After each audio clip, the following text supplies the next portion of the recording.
তো বন্ধুরা, আমরা আসছিলাম একটা প্রোগ্রামে শ্যামনগর মুন্সিগঞ্জে। তো রাত্রে ছিলাম নিচে, এনাদের বাসায় আমাদের আত্মীয়। তো আসলাম অনেক দিন, আমার মামা আগে ছিল দাদা, এখন হচ্ছে মামা, ভাই মামা। আচ্ছা,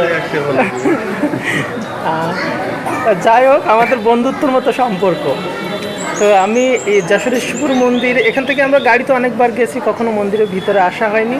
তো আজকে আসলাম মন্দিরে, বাইরেরটাও দেখাবো। এখানে মন্দিরে আমরা একটু পূজা দিতে আসলাম, মন্দিরটা দেখলাম খুব ভালো।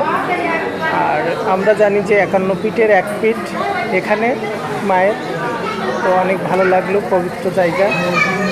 ছিলেন নরেন্দ্র মোদী। হ্যাঁ, এখানে ভারতীয় সরকার নরেন্দ্র মোদী ভ্রমণে আসছিলেন একবার। খুব ভালো জায়গা, খুবই পবিত্র জায়গা, পুণ্যস্থান। তো আমরা প্রোগ্রামে গেলে কোনো দেখার জায়গা থাকলে আমরা মিস করি না, কষ্ট হইলেও সেটা ঘুরি।